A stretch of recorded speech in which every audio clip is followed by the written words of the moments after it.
mad. Like, The Simpsons is the greatest sitcom in the history of television. Okay, I wouldn't say the greatest sitcom. I would say the greatest sitcom in the history of television would be Golden Girls, but that's just me just saying that. No.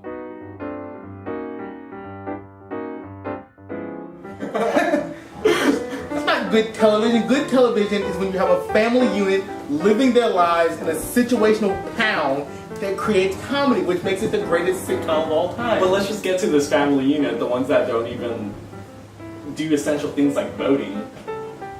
They all shouldn't vote. Do you really want your entire voting situation, your entire political life, in the hands of a freaking Homer Simpson?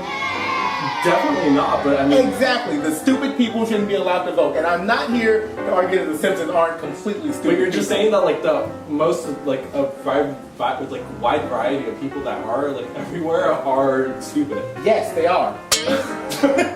Granted, the reading level of, like, newspaper, like, readers are 5th grade levels. Still, that doesn't matter. We should still have a say of our society.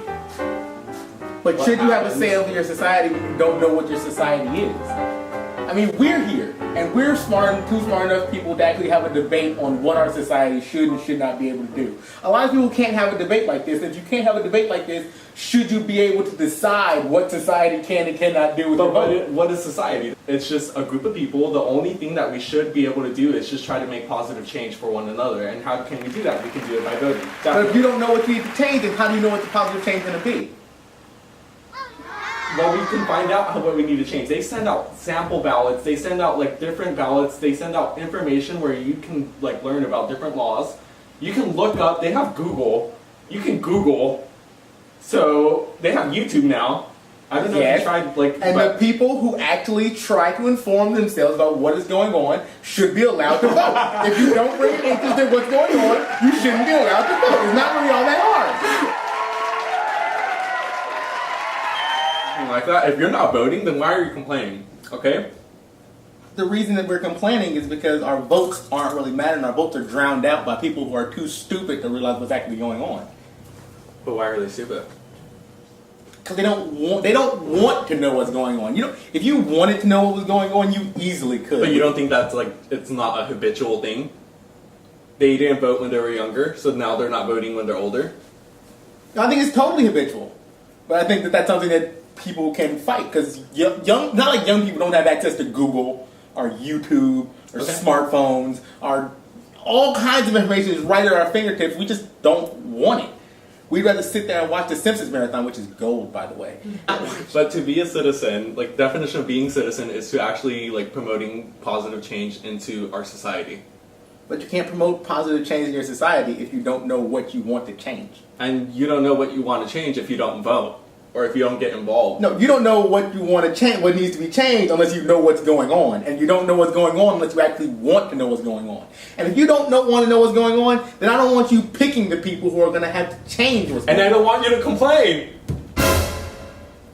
Well, people should be complaining anyway. If you don't vote, you shouldn't complain. But if you shouldn't vote if you're too stupid to try and realize what's going on. If you're complaining about something that's not actually happening, you shouldn't be allowed to vote. Fair enough. You know how many American adults can't point out where Iraq is on a map? Probably the like 90%. Leader of the Axis of Evil, they can't point out where they are on a map. But yet, we want these same people that don't know where our soldiers are to pick the people who are going to lead them over there. But where does that come from? Like, why don't they know? They don't care. People don't care about politics. And that's not exactly a bad thing, but we shouldn't be allowing people who don't care about politics to pick who our political leaders are going to be. So are you saying that we should, like, put in certain tests before they vote? Yeah. Okay. So should we have literacy tests? I don't think literacy tests. I think you should have a political aptitude test. Probably like a calculus test, like a mathematical test or something like that. I don't want you can know what 2 + 2 is and not know where Bangladesh is on a map. And that doesn't exactly... And you can not know where Bangladesh is on a map and still be perfectly capable of picking a U.S. president. Okay. But you need to actually understand something about what's going on. If you think that the U.S. unemployment rate is 45%, I don't think you should be allowed to vote in our elections. Yes. Okay, I agree, but either way, those people still are entitled to their opinions regardless of what they know, their knowledge, their stance on things. People are allowed to their opinions, but that doesn't mean they should be allowed to have their opinions matter. Do you really want your opinion? Do you really think that Kim Kardashian's opinion on politics should matter as much as yours does? Yes, I do. And that is why we disagree on this. Everyone's opinions matters, no matter Everyone's what. opinions matters, but some people's opinions matter more than other people's opinions. No, and see, that's where we get wrong. There's a lot of people that believe that since they're just that one person, they're not going to make that change. But they can honestly be that change that changes everything. One vote can change an election, which is why stupid people should not be allowed to vote. Because if their vote is what's going to change this election, if you're allowing someone who doesn't know or doesn't care to know about American politics to change American political elections, then that is what's going to lead to American politics being in the toilet. If you're saying that this whole mass that isn't voting right now is stupid people, then they haven't been voting for like a lot of people.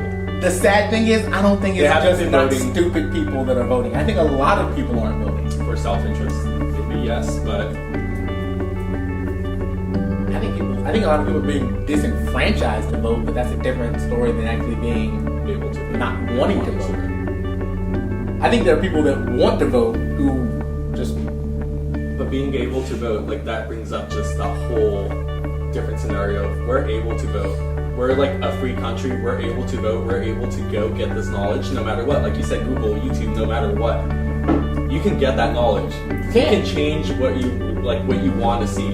And if we force people to get this knowledge before actively placing a vote in what's going to change our society, then we're going to have either less people, either not enough people, and we're going to have the same amount of people interested in getting the knowledge, and we're going to have a backlog of non-voters, or we're going to have more political action and people actually wanting to go out and get the knowledge, and that's great. So I say go force people to pay attention to what's actually going on around them. No more people know who Kim Kardashian is, know who Joe Biden is. Well, that makes sense because I think she has more of a popularity rate than he does. Yeah, and that's completely ridiculous if you want to talk about having people vote.